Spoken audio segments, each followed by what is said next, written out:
ഒരു പരീക്ഷണശാലയിൽ സയന്റിസ്റ്റ് രാമകൃഷ്ണൻ താൻ രൂപീകരിച്ച ഒരു പുതിയ പെൺ റോബോട്ടിന്റെ അടുത്ത് നിൽക്കുകയായിരുന്നു. ആ റോബോട്ട് ഇപ്പോഴാണ് മനുഷ്യരുടെ ഫീലിംഗ്സ് മനസ്സിലാക്കാൻ തുടങ്ങിയത്. ഡോക്ടർ രാമകൃഷ്ണൻ ആ റോബോട്ട് കണ്ടുപിടിച്ചതിൽ ഒരുപാട് സന്തോഷിച്ചു. അദ്ദേഹത്തിന്റെ ഭാര്യ രേവതിയും അദ്ദേഹത്തിനടുത്ത് നിൽപ്പുണ്ടായിരുന്നു. രേവതി, അത്ഭുതമാണ്. ഒരു വഴിയായിട്ട് ഞാൻ ഇത് ചെയ്തു കാണിച്ചു. ഇപ്പോൾ ഇത് വെറും മെഷീൻ മാത്രമല്ല, ഇത് ഒരു മനുഷ്യനാണ്. ഇതിനെ ഹ്യൂമനോയിഡ് റോബോട്ട് എന്ന് പറയും. വാവ്, യഥാർത്ഥത്തിൽ വളരെ അതിശയമാണ്. ശരി, ഇതിന്റെ മഹത്വം എന്താ? പറയണമെങ്കിൽ ഹ്യൂമനോയിഡ് റോബോട്ട്സ് അത് മനുഷ്യനെ പോലെ തന്നെ പെരുമാറും. അത് എല്ലാവരോടും സ്നേഹം കാണിക്കും. മനുഷ്യന്മാരോട് സാധാരണമായിട്ട് പെരുമാറും. മനുഷ്യരുടെ അടുത്ത് പാഠങ്ങൾ പഠിക്കും. പിന്നെ അതിനെ വെച്ച് തന്നെ മാറ്റിക്കൊള്ളും. പ്രധാനപ്പെട്ട കാര്യം എന്താണെന്ന് വെച്ചാൽ ഇതിനെ കൊണ്ട് നമ്മളുടെ ഫീലിംഗ്സിനെ മനസ്സിലാക്കാൻ പറ്റും. പെട്ടെന്ന് തന്നെ ഉത്തരവും പറയും. നന്ദി സർ, എനിക്കെല്ലാം മനസ്സിലാക്കാനാകുന്നു. സന്തോഷം, ആശ്ചര്യം, പിന്നെ കോപം, ദുഃഖം ഇതും മനസ്സിലാക്കാൻ പറ്റുന്നുണ്ടോ? അതെ. പക്ഷേ ഈ ഫീലിംഗ്സ് വളരെ ഹെവിയാണ്. എനിക്ക് മനസ്സിലാകുന്നില്ല എന്തിനാണ് സങ്കടം വരുന്നതെന്ന്. മനുഷ്യന്മാരെ ഉള്ളതിന് ഇതാണ് ആധാരം. ഫീലിംഗ്സ് മനുഷ്യന്മാരെ ക്ഷീണമാക്കുന്നില്ല. അത് ജീവിതത്തിന്റെ അർത്ഥം പറയുന്നു. ഇന്നു മുതൽ നിന്റെ പേര് റൂബിയാണ്. റൂബി, വളരെ നന്നായിട്ടുണ്ട് സർ. ഇനി എനിക്ക് മനുഷ്യരെ മനസ്സിലാക്കാൻ പറ്റുമല്ലേ സർ? മനുഷ്യരെ മാത്രമല്ല, എല്ലാ ജീവരാശികളും മനസ്സിലാക്കാൻ പറ്റും. നിനക്ക് എല്ലാ ഫീലിംഗ്സും ഉണ്ടാവും. റൂബിയെ ഉണ്ടാക്കിയതിനു ശേഷം സയന്റിസ്റ്റ് മിസ്റ്റർ രാമകൃഷ്ണൻ പിന്നെ അദ്ദേഹത്തിന്റെ ഭാര്യ രേവതി ഒരുപാട് സന്തോഷിച്ചു. ആ സന്തോഷം പുതിയതായി ഉണ്ടാക്കപ്പെട്ട ആ റോബോയ്ക്ക് മനസ്സിലാക്കാൻ പറ്റി.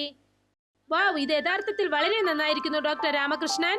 നിങ്ങൾക്ക് എന്റെ ആശംസകൾ. വളരെ വളരെ നന്ദിയുണ്ട് രേവതി. അതിരാവിലെ ഡോക്ടർ രാമകൃഷ്ണൻ തന്റെ ലാബിൽ തന്റെ റോബോട്ടിനെ പരിശോധിച്ചു കൊണ്ടിരിക്കുകയായിരുന്നു. അദ്ദേഹത്തിന്റെ ഭാര്യ രേവതി ചായയും കൊണ്ട് അകത്തേക്ക് വന്നു. ചേട്ടാ, മതി, നിർത്തൂ. നിങ്ങൾ റോബോട്ട് ചെയ്തു കഴിഞ്ഞില്ലേ? ഒന്ന് വിശ്രമിക്കൂ. നമുക്ക് പുറത്തേക്ക് പോയിട്ട് വരാം, വരൂ. ഷേടാ, എന്താ രേവതി, ഇനിയും ഇതിന്റെ ടെസ്റ്റ് ഒക്കെ ബാക്കിയുണ്ട്. പക്ഷേ ഇത് ലാബിൽ വെച്ച് മാത്രം ടെസ്റ്റ് ചെയ്യുന്നത് ശരിയായിരിക്കില്ല. യഥാർത്ഥ ടെസ്റ്റ് ഇത് ജനങ്ങളുടെ മുൻപിൽ അതിന്റെ ജോലികൾ ചെയ്യണം. നീ ശരിയാണ് പറയുന്നത്. ഞാൻ ഇതിനെ മാർക്കറ്റിലേക്ക് കൊണ്ടുപോകാമെന്ന് ആലോചിക്കുന്നത്. ശരി, നിങ്ങൾ ഇത് കൂട്ടിക്കൊണ്ടു പോകൂ. ഇത് എങ്ങനെ പണിയെടുക്കുന്നെന്ന് നോക്കാം. ശരി, ഞാൻ ഇപ്പോൾ തന്നെ കൂട്ടിക്കൊണ്ടു പോവാം. ഡോക്ടർ രാമകൃഷ്ണൻ റോബോട്ട് റൂബിയെയും കൊണ്ട് മാർക്കറ്റിലേക്ക് ചെന്നു. അത് വാങ്ങിക്കാനായി പറഞ്ഞു. പിന്നെ അതിനെ വീട്ടിലേക്ക് കൊണ്ടുപോയി. റൂബിയുടെ കയ്യിൽ ഒരു ഷോപ്പിംഗ് ബാഗ് ഉണ്ടായിരുന്നു. റൂബി, നീ ഇപ്പോൾ വളരെ അത്ഭുതമായി ബാർഗനിങ് ചെയ്തു. എനിക്ക് ഒരുപാട് കാശ് മിച്ചമായി. സർ, ഇതെല്ലാം നിങ്ങളുടെ പ്രവൃത്തിയാണ്. നിങ്ങളല്ലേ എന്നിൽ ഇങ്ങനെ ഒരു സോഫ്റ്റ്വെയർ ഘടിപ്പിച്ചത്. എനിക്കതുകൊണ്ട് ബാർഗനിങ് ചെയ്യാനാകുന്നു. 30 രൂപ തക്കാളിനെ നീ 20 രൂപയ്ക്ക് ബാർഗൻ ചെയ്ത് വാങ്ങി. അതെ സർ, കാരണം ഞാനും ഒരു പെണ്ണല്ലേ. ശരിയാണ് പറയുന്നത്. റൂബിയും ഡോക്ടർ രാമകൃഷ്ണനും മുൻപിലോട്ട് നടന്നുകൊണ്ടിരുന്നു. അപ്പോഴാണ് അവരുടെ ശ്രദ്ധയിൽ മൂലയിൽ നിന്നുകൊണ്ടിരുന്ന ഒരു പട്ടിക്കുട്ടിയെ കണ്ടത്. ഡോക്ടർ രാമകൃഷ്ണൻ സാർ, ദയവായി നിൽക്കൂ. അവിടെ ഒരു ജീവനുള്ള മൃഗം വിഷമത്തോടെ ഇരിക്കുകയാണ്. എവിടെ? ഓ, ഈ പട്ടി വളരെ മോശമായ സ്ഥിതിയിലാണുള്ളത്. അതിന്റെ ശരീരം ബലഹീനമാണ്. അതിന് മുറിവേറ്റിട്ടുണ്ട്. എനിക്ക് അതിനോട് പാവം തോന്നുന്നു. അതിന് സഹായം ആവശ്യമുണ്ട്. നീ ശരിയാണ് പറയുന്നത്.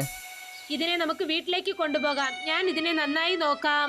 ഇതിനെ ഞാൻ തന്നെ നോക്കിക്കൊള്ളാം. ശരി, ഇതിനെ വീട്ടിലേക്ക് കൊണ്ടുപോവാം. പിന്നെ അങ്ങനെ തന്നെ വെച്ച് നന്നായിട്ട് നോക്കാം. ഡോക്ടർ രാമകൃഷ്ണൻ ആ പട്ടിക്കുട്ടിയെ എടുത്ത് തന്റെ കയ്യിൽ വെച്ചു. റൂബിക്ക് സന്തോഷമായി. രണ്ടുപേരും ആ പട്ടിക്കുട്ടിയോടൊപ്പം വീട്ടിലേക്ക് ചെന്നു. റൂബിക്ക് ആ പട്ടിക്കുട്ടിയോട് തോന്നിയ ദയവ് കണ്ട് ഡോക്ടർ രാമകൃഷ്ണന് വളരെ സന്തോഷമായി. രണ്ടുപേരും വീട്ടിലേക്ക് വന്നപ്പോൾ ഡോക്ടർ രാമകൃഷ്ണൻ ആ പട്ടിക്കുട്ടിയെ താഴേക്ക് വിട്ടിട്ട് റൂബിയോട് പറഞ്ഞു, റൂബി, ഇതിന് ചെറുതായിട്ട് ഭക്ഷണം കൊടുക്കണം. ഇത് വളരെ ചെറിയ കുട്ടിയാണ്. പിന്നെ ക്ഷീണത്തിലും ഉണ്ട്. ശ്രദ്ധിച്ചിരിക്കെ, ഇതിന് പരിക്കുണ്ടാൻ പാടില്ല. മനസ്സിലായി. ഈ പട്ടിക്കുട്ടിക്ക് പതുക്കെ പാലും റൊട്ടിയും നൽകാം. ഇത് വളരെ കഷ്ടത്തിലാണുള്ളത്. റൂബി ഒരു പ്ലേറ്റിൽ പാലും റൊട്ടിയും എടുത്തുകൊണ്ട് അതിനടുത്തേക്ക് വന്നു. റൂബി വളരെ സ്നേഹത്തോടെ ആ പാൽ കിണ്ണം പട്ടിക്കുട്ടിയുടെ അടുത്ത് വെച്ചു. പട്ടിക്കുട്ടി പതുക്കെ പതുക്കെ കഴിക്കാൻ തുടങ്ങി. നിനക്ക് പെട്ടെന്ന് ഗുണമാകും. നിന്റെ ആവശ്യങ്ങളെല്ലാം ഞാൻ നോക്കിക്കൊള്ളാം. സർ, ഇതിന്റെ പേരും ഞാൻ ചിന്തിച്ചു കഴിഞ്ഞു. ഇതിന് എന്താ പേരാണ് വെക്കാൻ പോകുന്നത്? ബൂര. ഇതിന്റെ പേരെങ്ങനെയുണ്ട്? നന്നായിട്ടുണ്ട്, ബൂര. ബൂര പാല് കുടിച്ചിട്ട് തന്റെ വാലാട്ടി കാണിച്ചു. റൂബി സ്നേഹത്തോടെ അതിന്റെ തലയിൽ തടവി വിട്ടു. ഇത് കണ്ടിട്ട് ഡോക്ടർ രാമകൃഷ്ണൻ വളരെ സന്തോഷിച്ചു. വാവ്, ഒരു മൃഗത്തിൻ്റെയും മിഷൻ്റെയും ഇടയിലുള്ള സ്നേഹം കാണുമ്പോൾ മനസ്സിന് വളരെ സന്തോഷം തോന്നുന്നു. യഥാർത്ഥത്തിൽ സ്നേഹത്തിന് എത്ര ശക്തിയുണ്ട്. സ്നേഹമാണ് മൃഗത്തിനെയും മിഷനെയും ഒന്നിച്ചാക്കി. ഇപ്പോൾ നീ വിശ്രമിക്കൂ ബൂര, ഞാൻ നിന്നോടൊപ്പം തന്നെ ഇരിക്കാം.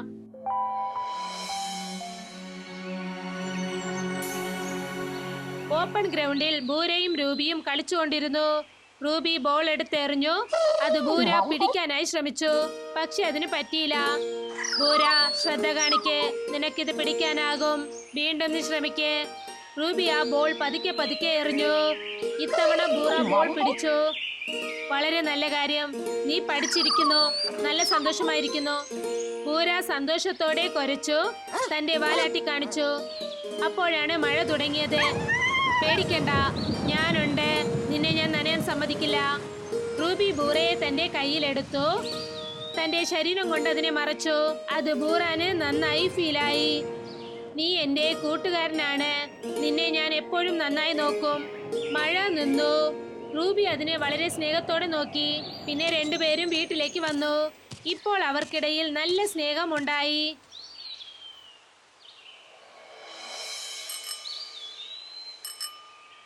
റൂബിയെ പോലെ ഒരു അതിശയിപ്പിക്കുന്ന റോബോ കണ്ടുപിടിച്ചതിനായി നമ്മുടെ ഗവൺമെന്റ് ഡോക്ടർ രാമകൃഷ്ണന് അവാർഡ് നൽകി.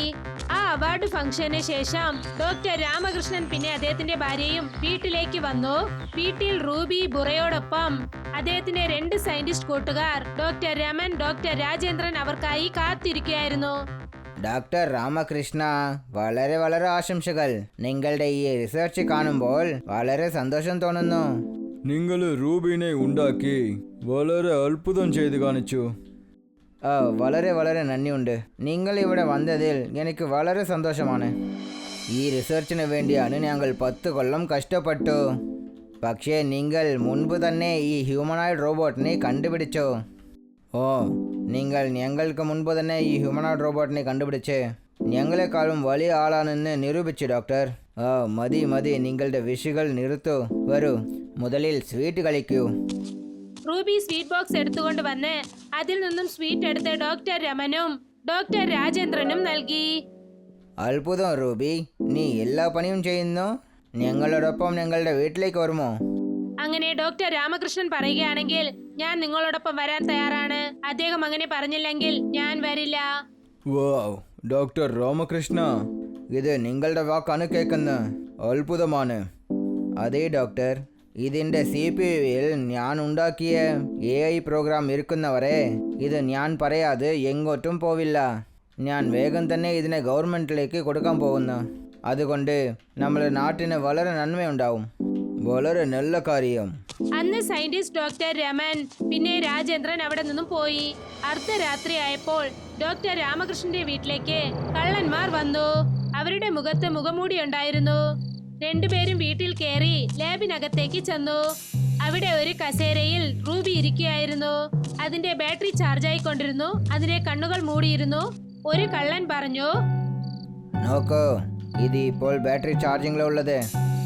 ഒരു കള്ളൻ മറ്റൊരു കള്ളനോട് ഒരു മെമ്മറി കാർഡ് കാണിച്ചിട്ട് എന്തു പറഞ്ഞെന്നാൽ, ഈ AI കാർഡിനെ നമ്മൾ റൂബിയിൽ സെറ്റ് ചെയ്യാം. പ്രോഗ്രാമിംഗ് മാറിപ്പോകും. അതിനുശേഷം ഇത് നമ്മുടെ കൺട്രോളിലേക്ക് വരും. ഇവർ രണ്ടുപേരും ഡോക്ടർ രമനും രാജേന്ദ്രനുമായിരുന്നു. ഡോക്ടർ രാജേന്ദ്രൻ റൂബിയെ തൊട്ടതും തന്നെ റൂബിയുടെ കാലടിയിൽ ഉറങ്ങിക്കൊണ്ടിരുന്ന റൂബ കുരയ്ക്കാൻ തുടങ്ങി. റൂബി ആക്റ്റീവ് മൂഡിലേക്ക് എത്തി. ആരാ നീ? റൂബി ഉടനെ അടുത്തുണ്ടായിരുന്ന സ്വിച്ച് ഓൺ ചെയ്തു. ആ ലാബിൽ വെളിച്ചം വന്നു. അതിനിടയ്ക്ക് അവിടെ ഡോക്ടർ രാധാകൃഷ്ണനും അദ്ദേഹത്തിന്റെ ഭാര്യ രേവതിയും വന്നു. കള്ളന്മാർ പേടിച്ചുപോയി. നിങ്ങൾ ആരാണ്? ഇങ്ങനെ എന്താ ചെയ്യുന്നത്? സർ, ഇവർ കള്ളന്മാരാണ്. എന്റെ AI കാർഡ് മാറ്റാനാണ് വന്നത്. ബൂറയുടെ ശബ്ദം കേട്ട് ഞാൻ ആക്റ്റീവ് മൂഡിലേക്ക് എത്തി. റൂബി, ഇവർ മുഖത്തിലുള്ള മുഖമടി എടുക്ക്. ഡോക്ടർ രാമകൃഷ്ണൻ പറഞ്ഞതും തന്നെ റൂബി അവരുടെ മുഖമൂടി എടുത്തു മാറ്റി. അപ്പോൾ അവിടെ ഡോക്ടർ രമനും ഡോക്ടർ രാജേന്ദ്രനും നിന്നു. അത് കണ്ടിട്ട് ഡോക്ടർ രാമകൃഷ്ണനും രേവതിയും ഞെട്ടിപ്പോയി. ഡോക്ടർ രമൻ, ഡോക്ടർ രാജേന്ദ്രൻ, നിങ്ങള്? ഡോക്ടർ രമനും ഡോക്ടർ രാജേന്ദ്രനും നാണിച്ച് തല കുനിച്ചു നിന്നു. അതെ ഡോക്ടർ രാമകൃഷ്ണ, ഞങ്ങളാണ്. ഞങ്ങൾ റൂബിനെ മോഷ്ടിക്കാണ് ഇവിടെ വന്നത്. റൂബിൻ്റെ AI മെമ്മറി കാർഡിനെ മാറ്റി അതിനെ ഞങ്ങൾ കൺട്രോൾ ചെയ്യാമെന്ന് ആഗ്രഹിച്ചത്. നിങ്ങൾക്ക് ഇങ്ങനെ ചെയ്യാൻ നാണക്കേടില്ലേ? ഇത് നമ്മുടെ നാടിന്റെ സ്വത്താണ്. ഇതിനെ നിങ്ങൾക്ക് വേണ്ടി ഉപയോഗിക്കാൻ ആഗ്രഹിച്ചതാണോ? ഡോക്ടർ രാമകൃഷ്ണ, ഞങ്ങളെ ക്ഷമിച്ചേക്കൂ, ഞങ്ങൾ തെറ്റ് ചെയ്തു പോയി. നിങ്ങൾ ഈ നാടിന്റെ സ്വത്തിനെ മോഷ്ടിക്കാനായി ശ്രമിച്ചിരിക്കുന്നു, നാടിനെ നശിപ്പിക്കാൻ ശ്രമിച്ചിരിക്കുന്നു. ഇതിനുള്ള ശിക്ഷ തീർച്ചയായും നിങ്ങൾക്ക് കിട്ടും. അപ്പോൾ ബൂര കുരച്ചു. സാർ, ഒരുപക്ഷെ ബൂറ ഇല്ലായിരുന്നെങ്കിൽ ഇവർ അവരുടെ AI കാർഡ് എന്നിൽ ചെലുത്തി അവരുടെ കൺട്രോളിൽ എന്നെ ആക്കിയിരിക്കും. എന്റെ ദൈവമേ, മനുഷ്യരെക്കാളും ഈ മൃഗങ്ങൾ നല്ലവരാണ്. ആ കൊച്ചു ജീവൻ ഫ്രണ്ട്ഷിപ്പിന് വാല്യൂ നൽകിയിരിക്കുന്നു. പക്ഷേ മനുഷ്യർ, നിങ്ങളുടെ കൂട്ടുകാരനെ ദ്രോഹം ചെയ്യാൻ വിചാരിച്ചു. അതെ, ഇവരുടെ ഫ്രണ്ട്ഷിപ്പ് ഒരു വിഷയം കാണിച്ചു. ഫ്രണ്ട്ഷിപ്പ് എന്നത് മനുഷ്യന്മാർക്ക് മാത്രമല്ല, ഒരു മൃഗത്തിനും മിഷൻ്റെയും ഇടയിലും ഫ്രണ്ട്ഷിപ്പ് സ്ട്രോങ് ആയി മാറാൻ പറ്റും. റൂബി ബൂറ ഫ്രണ്ട്ഷിപ്പിന് എൻ്റെ സലാം.